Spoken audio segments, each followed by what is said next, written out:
Q&A, karena setiap pertanyaan selalu ada jawaban. Dipandu oleh Yohana Margareta.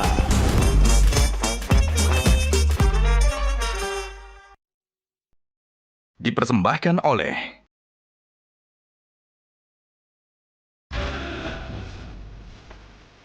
Panelis kita hari ini.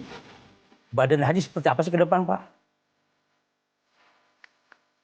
Carika itu kan lebih ke swastanisasi. Dia mengatur datanya tidak sesuai dengan data kloter kita. Bagaimana untuk proteksinya? Apa target keberhasilan ketua itu? Yang kemarin begini, sekarang tidak ada lagi misalnya. Itu apa kira-kira ketua? Setiap tahun ada perbaikan-perbaikan, baik dari sisi regulasi yang di kita, maupun juga mengadopsi nanti apa kalau regulasi yang terbaru dari Saudi ini kita harus, bukan adopsi, jadi apa harus betul-betul diadaptasikan, termasuk fungsi diplomasi tadi yang harus diperkuat.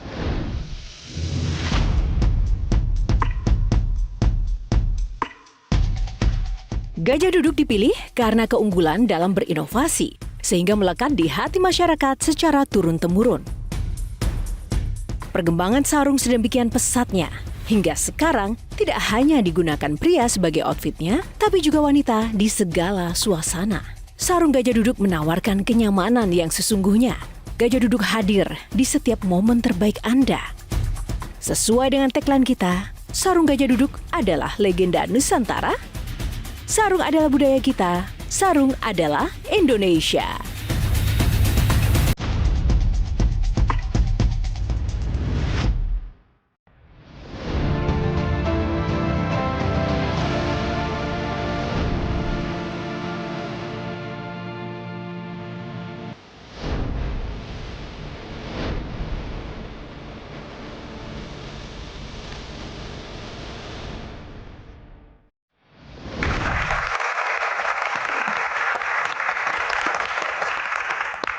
Halo pemirsa, berjumpa lagi bersama saya Yohana Margareta dalam program spesial Metro TV Q&A, karena setiap pertanyaan selalu ada jawaban.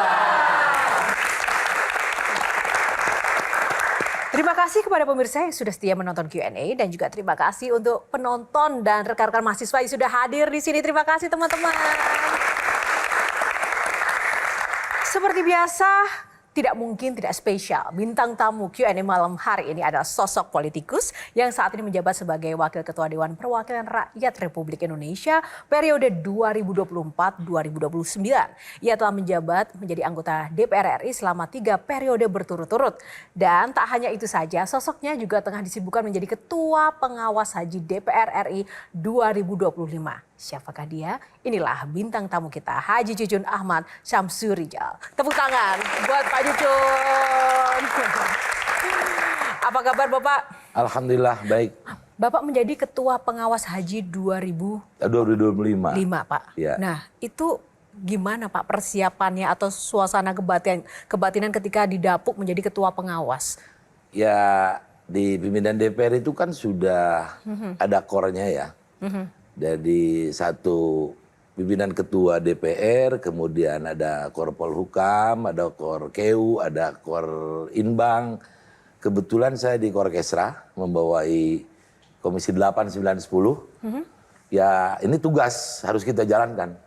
Dan memang tanggung jawabnya cukup luar biasa, apalagi pasca kemarin pelaksanaan haji mendapatkan evaluasi di mekanisme pansus di DPR. Nah, ini dia yang menarik Pak. Evaluasi Haji 2024 nih seperti apa sih Pak? Kita semua memahami dan mengikuti perjalanannya ketika 2024 itu bagaimana carut-marutnya dan semua pelaksanaan sampai dari keberangkatan yang terjadi marginalisasi, yang punya hak berangkat malah tidak berangkat, ada yang berangkat T-0 bahkan belum daftar berangkat. Ini kan kemarin dapat evaluasi di Pansus dan itu sudah jauh daripada hasil keputusan Panja yang setiap year on year ini dalam pengambilan keputusan apapun yang dilaksanakan oleh pemerintah ini harus sama-sama menjalankan tugas yang sudah diambil keputusan bersama-sama dengan DPR. Sekarang PPHIA ini, Panitia Penyelenggara Ibadah Haji 2025 harus mengacu. Jangan sampai ada kelemahan yang terjadi di tahun 2024 ini malah terulang. Dan kita melihat proses semua poin-poin yang kemarin dievaluasi di Pansus itu sudah betul-betul dari proses persiapan panja BPIH, besaran biaya ongkos perjalanan haji, kita itu lihat komponennya, kemudian juga kita lihat semua tahapannya, kita lihat personilnya seperti apa, sudah dilakukan pembicaraan, bahkan pengambilan keputusan itu Pak Menteri Agama sekarang punya inisiatif karena menyesuaikan dengan regulasi yang ada di pemerintah Saudi.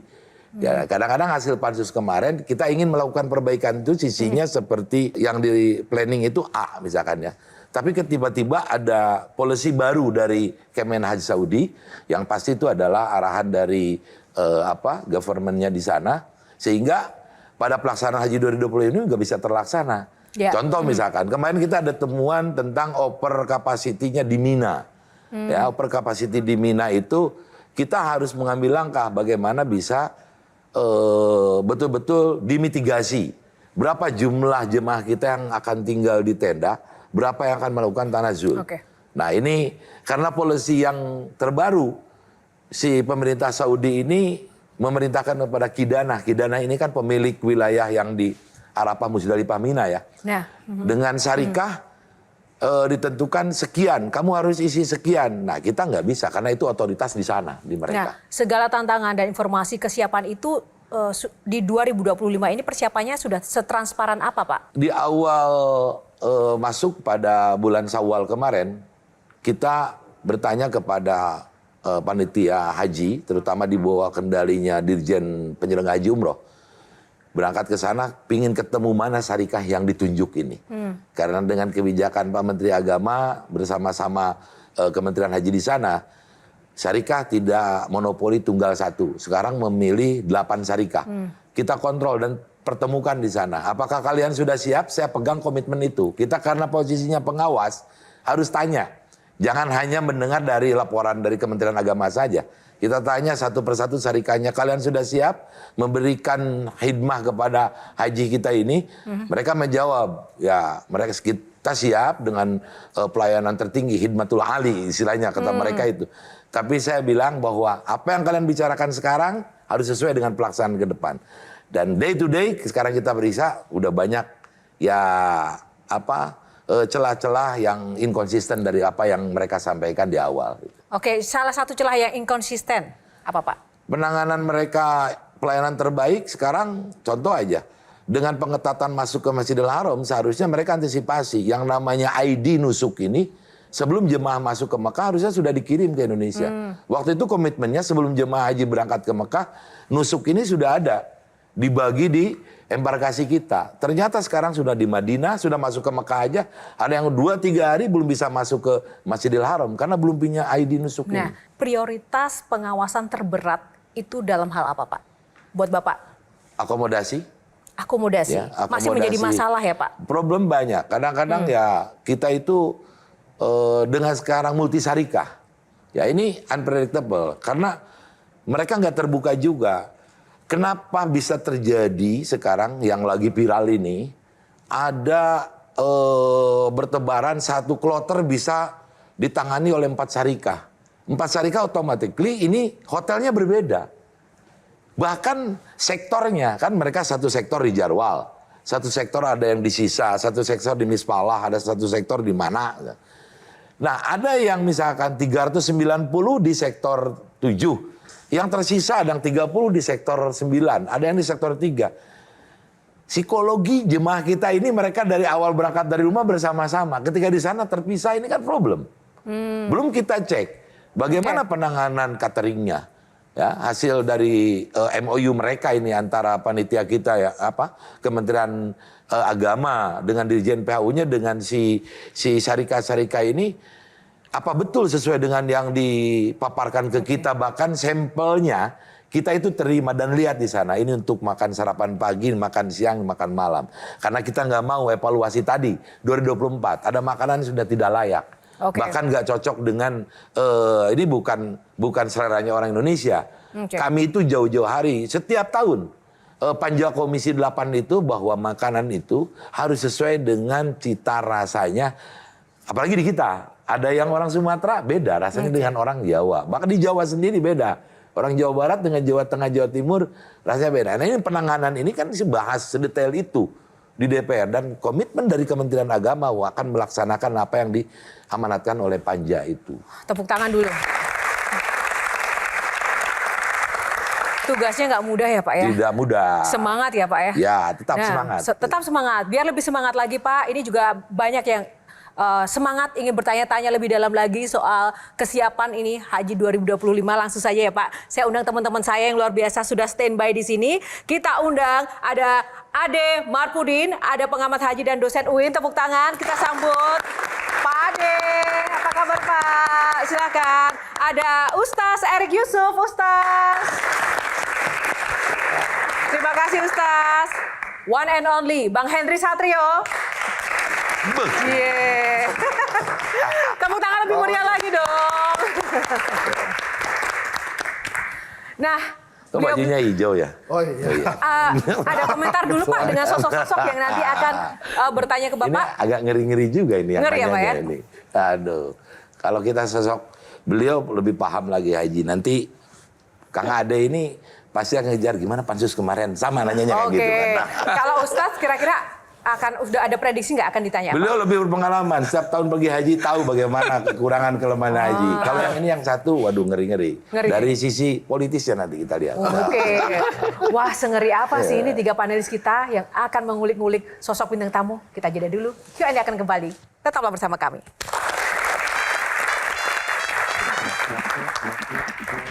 Kita proteksi di sini jangan sampai ada satu pihak bisa menguasai ketika ada tambahan kuota dari pemerintah Saudi.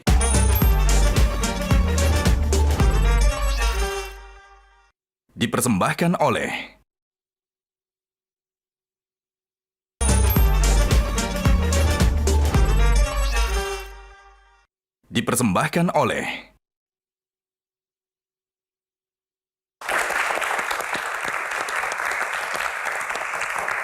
Kembali di Q&A masih bersama Bapak Cucun, Ketua Pengawas Haji 2025. Nah tadi sudah ada 3 panelis yang kita kenalkan ya. Siap ya Pak? Kita ke Pak Ade terlebih dahulu yang pertama. Silakan Pak. Tiap tahun haji kita ini menyisakan catatan dan masalah. Tahun 2024, 2024 adalah muncul masalah dan itu sampai kerja serius DPR luar biasa sampai pansus. Nah di pansus itu salah satunya adalah buahnya adalah lahirlah badan haji. Badan haji seperti apa sih ke depan Pak? Jangan sampai memindahkan dari Kementerian Agama justru masalahnya lebih numpuk di situ lagi. Betul. Kita sekarang kan sudah terima kepres. Sebetulnya ingin bagaimana adanya badan ini setelah lahirnya undang-undang revisi nanti. Undang-undang revisi dari Undang-Undang 8 2019. Tapi kepres sudah duluan. Dan dalam momentum sudah tahapan haji mulai. Akhirnya kita lihat di kepresnya masih tetap badan haji ini bersama-sama dengan kementerian yang mengurusi agama. Ada satu pasal itu di klausul awalnya dan sekarang BPH ini kelihatan istilahnya magang lah ya. Lagi magang. Walaupun salah satu dari BPH bilang sekaligus mengawasi, tugas pengawasan di kami bukan di badan. Kita simultan sambil persiapan haji DPR melakukan pembuatan drafting untuk revisi undang-undang haji ini. Karena nanti kalau sudah dikelola badan, kita mau lihat apakah masih tetap G2G atau B2B dengan melihat perkembangan bagaimana kerajaan Saudi sendiri sekarang mau betul-betul membuka haji ini. Ke depan mungkin seperti orang Inggris pergi haji, orang Amerika pergi haji. Bahkan yang pergi haji dari Amerika itu orang-orang kita, orang Indonesia. Mereka sudah mandiri, tidak melalui government lagi, tidak melalui pemerintah lagi. Nah kita harus menyiapkan antisipasi ini dalam revisi undang-undang ini. Termasuk problem kemarin. Kita proteksi di sini jangan sampai ada satu pihak bisa menguasai ketika ada tambahan kuota dari pemerintah Saudi. Satu pihak bisa mengelola itu. Kita akan protek dalam undang-undang. Siapa yang berwenang ini? Apakah diserahkan ke pemerintah tetap dibicarakan dengan DPR atau pemerintah full?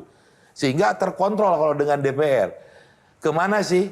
Kemarin kan sesuai kalau dengan Undang-Undang Haji 8 2019 itu hanya berapa persen ke haji khusus. Tapi yang terjadi kan kemarin melebihi 8% itu. Akhirnya terjadi pansus. Nah makanya revisi Undang-Undang 8 2019 ini sangat penting. Bukan hanya terkait pengelolaan kuota, tetapi penyelenggaraan juga. Termasuk pengelola keuangan hajinya. Nah, kita akan revisi juga. Karena ke depan ini kalau mau seperti itu, sejauh mana sih kuatnya BPKH ini akan memberikan subsidi yang 43%-nya itu? 23%. Yang 43%-nya. Apa akan selama siklus 35 tahun yang antri itu? Ya. Kalau sekarang diberangkatkan, Pak Presiden perintah, berangkatkan orang dengan kuota tambahan dikasih lebih banyak. Kita sudah hitung di DPR ini, bukan hanya di Komisi 8, paling kuat 5-6 tahun, Pak. Cadangan fiskal untuk menutupi subsidi itu habis.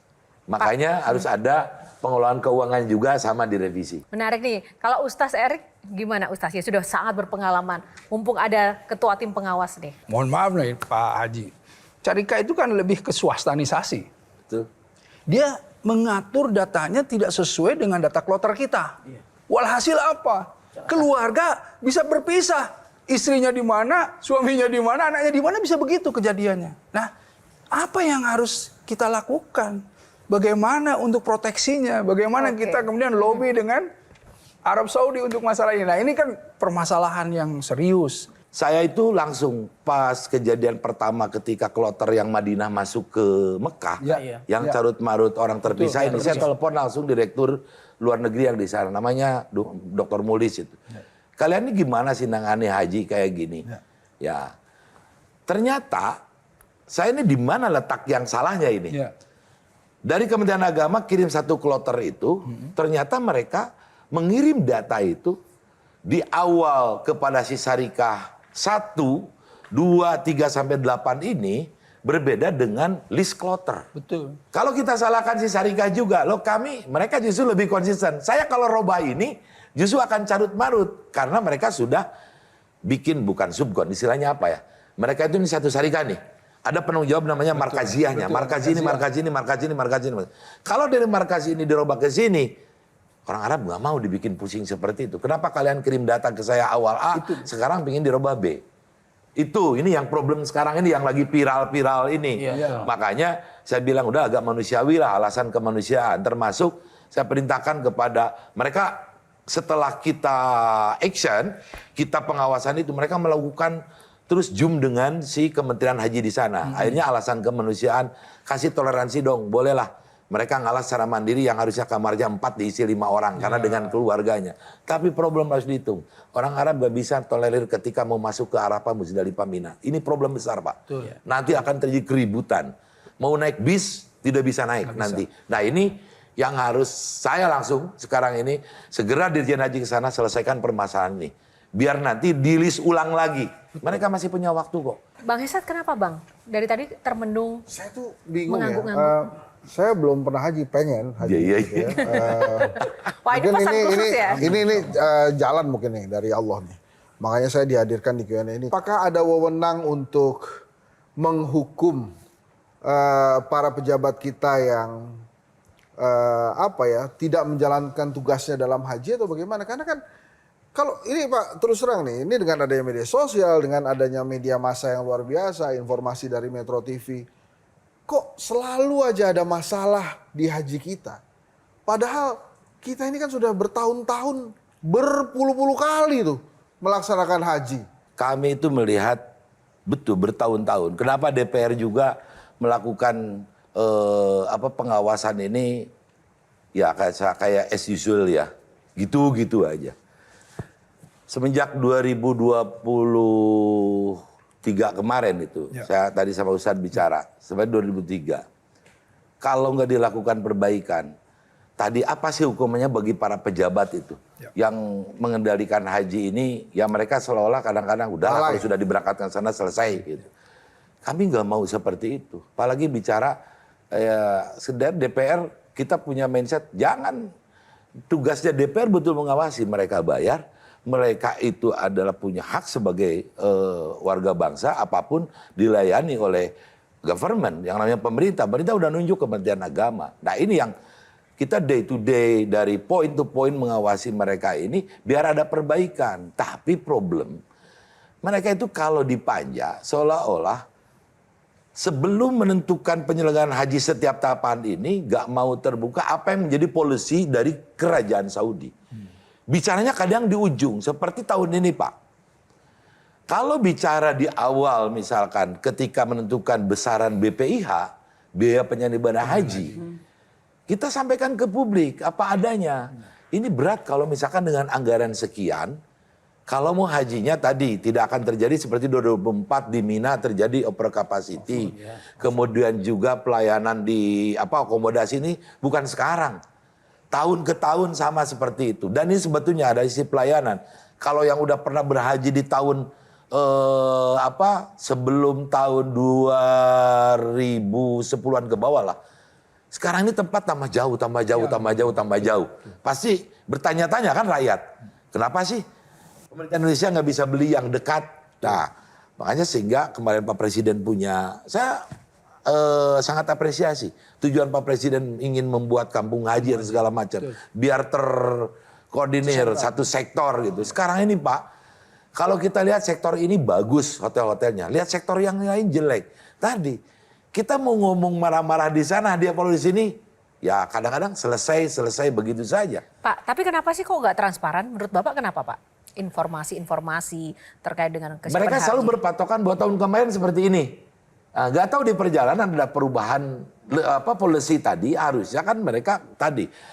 Ada yang penting rekomendasi yang harus dijalankan oleh pemerintah siapapun. Mau Badan Haji atau ya BPH, mau Kementerian Agama nanti yang lanjutkan. Diplomasi Pak, itu yang kurang. Sebetulnya masalah kuota segala macam itu apalagi mindsetnya Pangeran Saudi sekarang ini akan membuka sebesar-besarnya. Orang yang mau berhaji ke sana itu. Tinggal menangkap itu kita bisa melakukan betul-betul mau melayani warga anak bangsa ini yang mau pergi haji dengan konsep yang didesain sehebat mungkin, sebaik mungkin. Termasuk polisi-polisi tadi. Antara dulu yang beli rumah itu misalkan kita government. Si Kementerian Agama ke pemilik hotel. Sekarang tidak. Kita nggak bisa langsung transaksi. Itu ngomongnya baru sekarang. Ketika kita datang ke sana pengawasan. Kami belinya Pak, ini tidak langsung ke pemilik rumah. Harus ke Syarikah. Syarikah yang beli ke sana. Ya kita komplain Pak. Kenapa hotel kayak gini dibeli? Ya ini syarikahnya yang ngambil ini.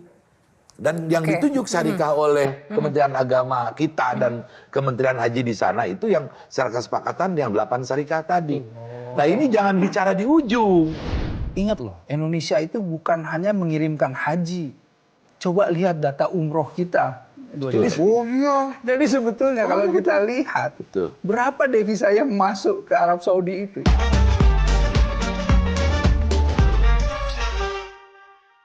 Dipersembahkan oleh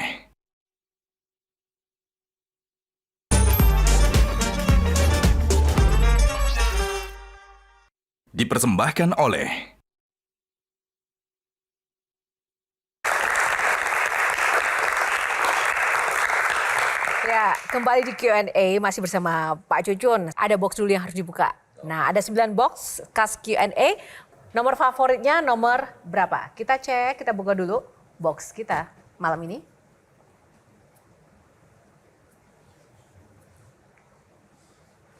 Oke. Nomor berapa? 2. Nomor 2. Oke, tepuk tangan dulu biar semangat. Pertanyaannya Pak, menjadi tim pengawas pernah ada rasa was-was juga kah Pak selama memantau proses haji selama ini? Pasti ada Pak. Yang paling bikin was-was? Yang bikin was-was begini, sama saja bukan, kita itu walaupun pengawas, ada kekhawatiran ya pelaksanaan haji ini karena berhadapan orang ya. Ngurus orang yang bukan sedikit, orang yang banyak, kemudian juga ya ingin dari tahun ke tahun itu satu meminimalisir misalkan sekarang korban wafatnya lebih sedikit sehingga dari awal bukan hanya kita penyelenggaraan, tolong yang resiko tinggi ini betul-betul lakukan screening. Termasuk juga penyelenggaraan hajinya jangan sampai terjadi hal-hal yang seperti tahun-tahun ke belakang. Ada penumpukan jemaah tidak terkendali, ada eksiden, banyak yang kita khawatirkan ya, termasuk puncak haji berjalan sudah terjadi carut-marut mengenai pemondokan, terpisahnya keluarga. Kemudian juga kita khawatir nanti pelaksanaan Arafah, Muzdalifah, Mina ada jemaah malah yang justru puncaknya ya Al-Hajju Arafah itu. Haji itu adalah wukuf di Arafah, malah nggak pergi ke Arafah. Karena telat datangnya atau misalkan juga tadi susah ngontrolnya. Banyaknya masalah yang masih ada di awal-awal ini saja, lalu inovasinya apa Pak?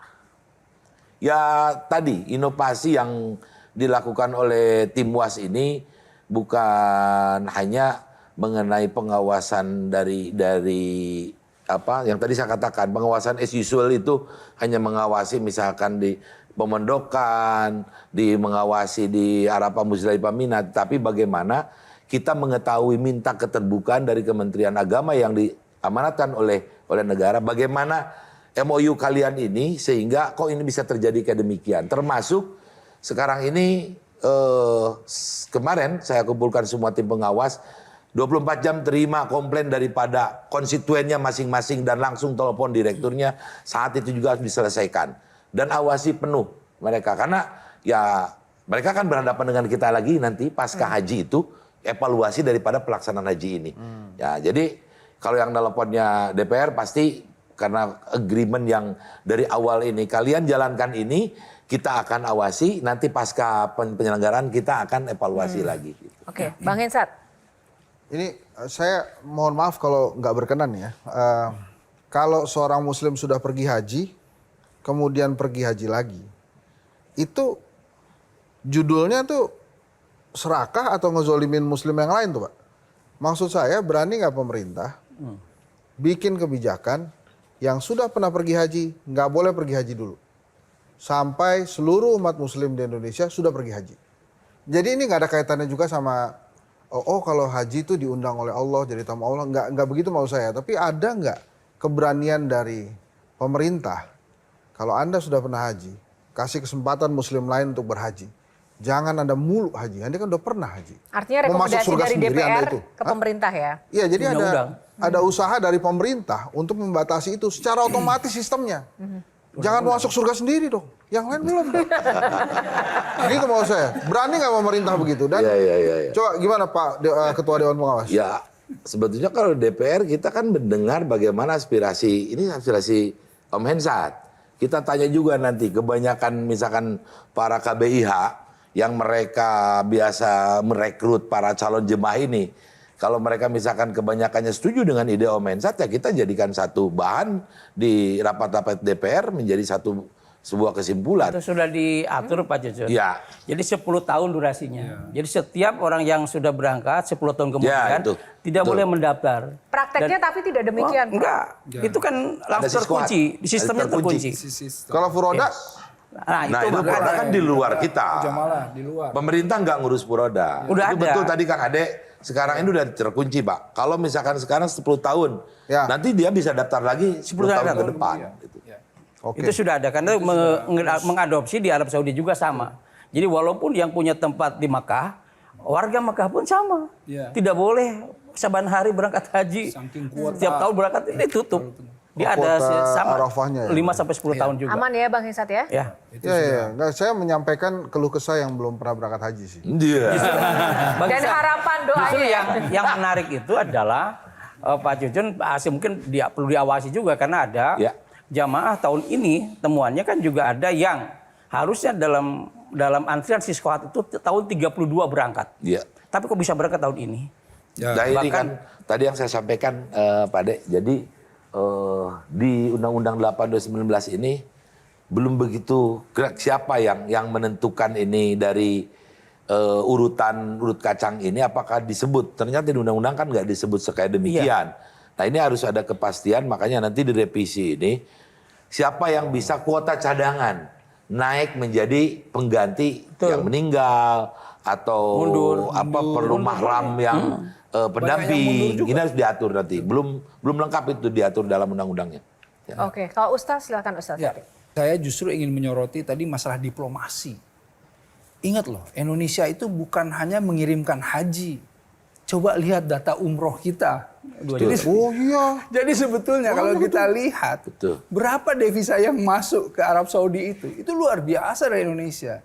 Karenanya dari dulu saya itu ingin berharap kita meningkatkan ya diplomasi kita agar supaya kita mendapatkan justru fasilitas nomor 1.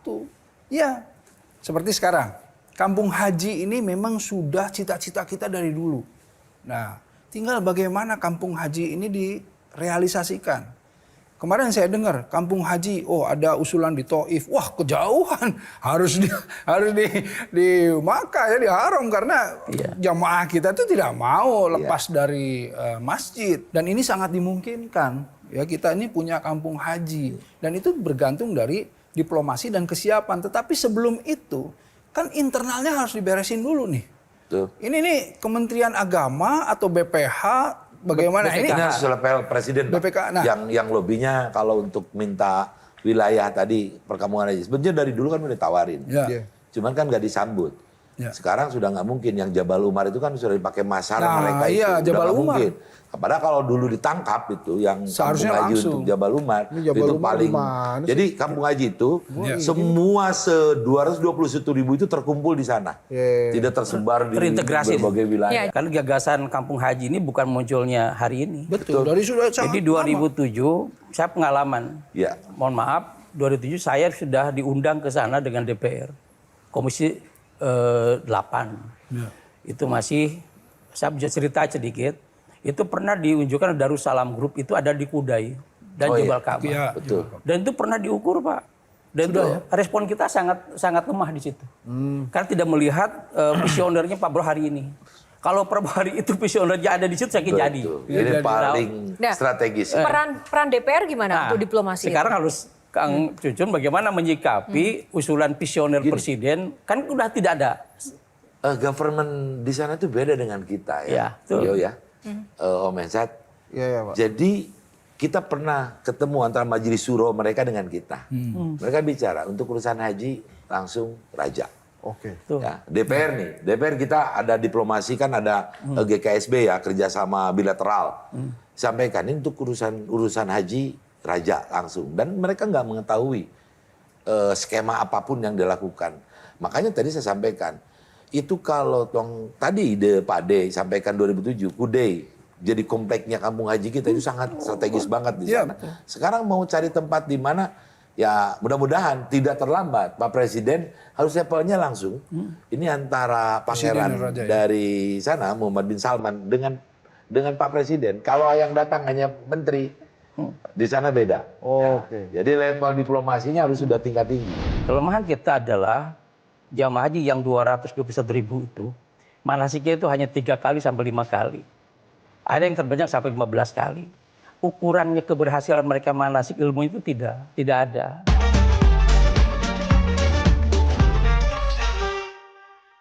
Dipersembahkan oleh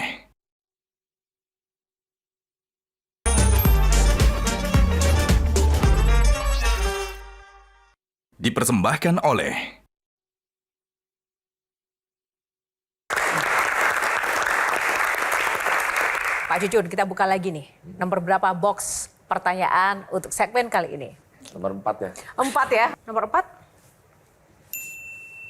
Jemput bola. Tepuk tangan. Nah, jemput bola pertanyaannya nih, Pak Cucun. Bapak selalu mengingatkan petugas jemaah haji untuk jemput bola saat melaksanakan tugasnya. Ya. Apakah karir yang saat ini dijalani juga berkat kegigihan Bapak untuk selalu jemput bola, Pak? Saya seperti itu. Jadi kalau kita nunggu karena punya satu prinsip, ya semua sudah diatur oleh Tuhan. Tetapi tetap kita punya diberikan daya ikhtiar. Harus berjalan, terus mengalir. Tidak boleh statis. Ya, kalau statis ya nggak bakalan ada yang bisa kita raih. Perjalanan haji ini kan bukan hanya sekedar perjalanan fisik tapi juga perjalanan spiritual begitu. Nah, Bapak menjadi anggota dewan itu perannya tuh seperti apa, Pak, untuk bisa lebih bermanfaat secara konkret agar marwah haji ini bisa dilaksanakan sepenuh hati dan benar-benar bermanfaat bagi umat? Saya ini melihat orang ini kan berpuluh-puluh tahun ya punya cita-cita untuk ketemu dengan yang didamba-dambakannya, ekspektasinya itu yang ketemu dengan Baitullah, dengan Ka'bah, dengan bisa berziarah ke makam Rasul. Kita sudah sekarang ada power di DPR, lakukan bagaimana keinginan-keinginan masyarakat itu bisa datang ke sana itu betul-betul mereka berangkat dengan nyaman, dengan aman, apa yang mereka harapkan bisa dijalankan, karena cita-cita puluhan tahun itu jangan sampai datang ke sana nggak bisa apa-apa. Nah kalau sekarang misalkan tidak ada DPR yang mengawasi ini, ya Kementerian Agama, apa yang tadi betul katakan oleh Ustadz, oleh Mensat, oleh Pak Ade, tahu nggak yang terjadi sekarang kalau nggak ada DPR? Orang ngeluh kepada ketua kloternya, ketua kloter datang ke sektor Pak. Cuman dia ya saya catat, cuman dicatat saja. Beda dengan mereka lapor ke kita. Saya nggak mau tahu kartu nusuk ini malam ini harus selesai untuk kloter ini. Itu terbukti. Ternyata ya orang kita itu masih kayak demikian. Yang tadi bekerja di sana itu. Nah, saya itu ada kepuasan diri. Kalau Pak Ade ada yang disampaikan, ditanyakan lagi soal haji. Haji itu bukan hanya sekedar fisik, tapi ada perlu ilmunya. Kelemahan kita adalah jamaah haji yang 221.000 itu, manasiknya itu hanya 3 kali sampai 5 kali. Ada yang terbanyak sampai 15 kali. Ukurannya keberhasilan mereka manasik ilmu itu tidak ada, karena belum ada parameternya. Nah kita ingin memberangkatkan orang ke sana yang paham tentang ilmu haji. Karena haji itu kan kaya dengan simbol. Dari mulai pakaian ihram, tawaf, sa'i, semua simbol. Siapa yang bisa menerjemahkan simbol tersebut? Hanya orang yang paham, yang ngerti. Ini pemahaman dan pengertian tentang simbol itu hanya disampaikan di tanah air ketika manasik. Maka perlu ada rumusan manasik yang apa nanti masuk Pak Ciso di undang-undang atau tidak. Ini harus masuk dan masif Pak. Jangan hanya 2-3 kali, tahunan kalau perlu. Karena konsep nanti Bapak dirumuskan dalam revisi undang-undang. Dan juga komponen variabel haji plus 2 adalah transportasi udara hampir 32 juta. Sama akomodasi. 2 komponen ini diselesaikan, haji murah Pak. Saya tambahkan. Oke, silakan. Saya tambahkan permasalahan manasik. Saya sepakat sekali karena saya juga membimbing. Jadi saya melihat sekali apa yang terjadi. Biasanya ya BPI travel dan lain-lain itu tidak mempersiapkan. Sampai satu hal yang akhirnya membuat seluruh dunia melihat, kok kalau jamaah Indonesia seperti ini sih? Kenapa coba? Tidak ada toilet training. Dia nggak tahu di pesawat harus seperti apa. Itu pesawat berantakan. Betul. Karena dia nggak tahu harus bagaimana ini ngeflashnya di mana dan lain-lain. Jadi nggak ada toilet training. Dan permasalahan apa? Jamaah Indonesia nyampah di situ. Waduh, nauzubillah min dzalik ya kan? Kenapa? Ini hal-hal yang sederhana ya, hal-hal yang kecil tapi jadi besar. Jadi kalau ada dengan aspek digitalisasi sekarang ya, kita ketinggalan lagi. Apalagi itu. Oke, Harus diberikan manasik digital kepada jamaah sebelum berangkat. Nah ini permasalahan yang harus diatur. Startup semuanya dipakai. Karena kalau di Arab Saudi sudah aplikasi era teknologi ya. Pakai kalau sudah paham digital, sebetulnya nggak problem nunggu kartu fisik kayak gitu. Udah bisa pakai karena dalam manasiknya diberikan, Pak Cijon. Nggak diberikan oleh ustadznya bagaimana penggunaan aplikasi. Tadi. Ini saya kira kelemahan yang perlu kita segera bangun ke depan supaya manasik haji yang betul-betul berbasis digital. Betul, DPR saya kira kita minta untuk mendorong ya agar supaya dibuat aturan. Supaya nanti juga sampai ke travel. Tidak hanya kemudian memberangkatkan terus ya lepas tangan begitu saja, tetapi bertanggung jawab sampai hal yang detail. Gimana ini Pak Jujun mendengar banyak sekali catatan-catatan itu. Menarik ini, 2 pakar haji ini. Jadi gini, ada plus minus. Ini problem. Kami nyusun undang-undang yang sekarang kita akan menyesuaikan dengan digitalisasi haji. Betul. Dengan visi hajinya si pangeran di sana juga. 2030. Yang 2030 itu. Ketika kita membuka haji mandiri, tadi sisi ibadahnya. Ketika kemarin yang rapat pengawasan pertama, saya minta. Karena tahun kemarin, walaupun itu hukumnya sunnah ya. Banyak yang komplain tentang arba'in. Yang di Madinah. Padahal itu hak jemaah. Nah tugas DPR di sini Pak, pengawasan. Loh kamu ini 9 hari di Madinah, kenapa dibikin 8 hari? Pak, karena ini. Tidak mau. Karena ada yang punya berkeyakinan secara keabsahan mereka. Ini sunatnya tetap, walaupun sunat ini adalah ada padilah yang harus saya kejar. Komplain kan mereka. Saya bayar kok, gitu kan. Nah, kita harus sampaikan dan kita tekan. Anda jangan kurang dari jumlah 40 kali sholat wajib yang di sini. Termasuk tadi betul. Penataan bagaimana memberangkatkan PPIH, petugas pembimbing ibadah haji yang di kloter tersebut. kadang prosesnya nggak transparan sama kita juga. Betul. Mereka ngangkat orang, padahal kalau transparan kita, Pak Hensat saya berangkatkan sebagai pembimbing haji nanti di sana. Siap. Amin. Amin. Karena dia transparan. Sekarang, Mas. Tepuk tangan buat Pak Hensat dong. Biar Semangat nih. naik haji. DPR nggak pernah dilibatkan. Oke. Tadi yang makanya kita menekankan, tolong yang berangkatan ini siapa? Siapapun petugas yang nasional yang kan satu pembimbing haji, satu ketua kloter, satu dokter, 2 perawat, sekarang 1 perawat nih. Ditambah yang dari daerah itu, semua TPHD-nya. harus tadi by konsep. Betul. Hasil daripada misalkan keputusan apa undang-undang yang memahami dan dia harus bertanggung jawab terhadap Ya, karena jemaah ini. dia Amirul Hajj itu di daerahnya. Tadi. Ya silakan daerah ini misalkan bertanggung jawab tentang tadi pemahaman bagaimana di asrama, di embarkasi, Iya, pemahaman di di pesawat. Yang bertugas nanti penyelenggara ibadah haji adalah kepala rombongannya dengan petugas pengibadah hajinya. Apa target keberhasilan ketua itu? Yang kemarin begini, sekarang tidak ada lagi misalnya. Yang kemarin salahnya begini, yang sekarang udah benar. Ini itu apa tuh kira-kira ketua? Saya itu berupaya untuk menyelesaikan tadi kelemahan yang evaluasi 2024 ini tidak terjadi 2025. Tapi Penginapan, problemnya ini tadi dari awal yang saya sampaikan, polisi perubahan yang di pemerintah Saudi ini gak disampaikan ke kita dari sejak awal. Termasuk misalkan tadi, kok sekarang ini tidak bisa kita agreement langsung antara Kementerian Agama si Dirjen Haji ini dengan pihak penginapan. Kalau agreement langsung yang ngatur kan mereka. Ini yang ngatur syarikah sekarang. Taunya dibuntut. Nah, taunya di ujung kita. Sudah mereka bikin agreement kontrak dengan syarikah itu. Nah, saya tadi sama sepakat pingin yang kelemahan kemarin ini tidak terjadi. Ada sih sekarang.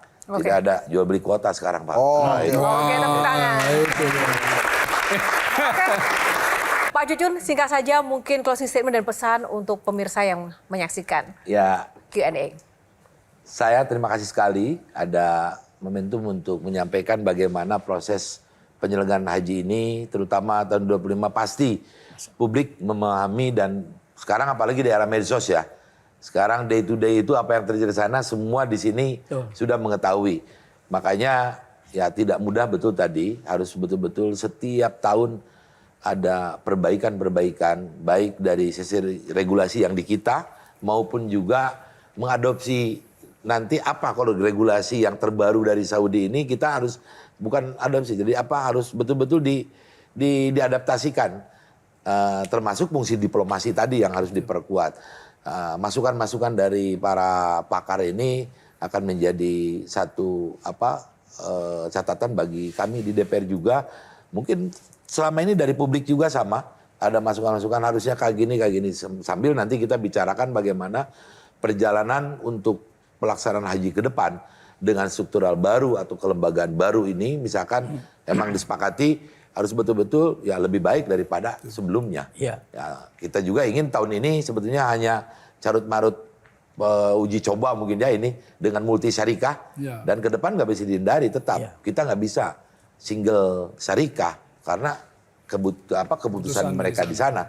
Makanya ya terima kasih sekali ini kita bisa di Q&A bertemu dengan para pakar dan menyampaikan ke publik begitulah yang terjadi terkait pelaksanaan haji 2025 ini. Optimis dan selalu semangat ya Pak. Semoga Insya Allah, sukses saya semangat. menjalankan kerjanya bersama Ya. tim pengawas. Amin.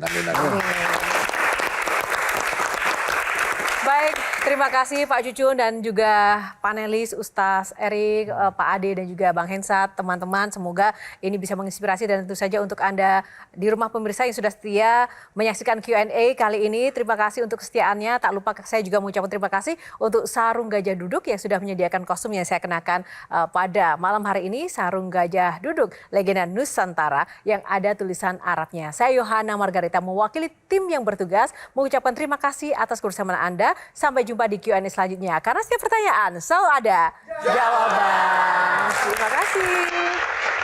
Terima kasih Pak.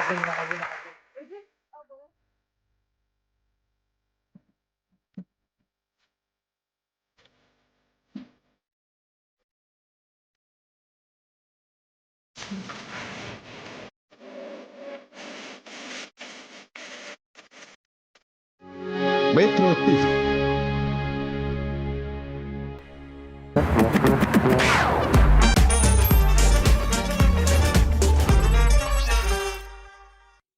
dipersembahkan oleh Jelajahi cara baru mendapatkan informasi. Download Metro TV Extend sekarang.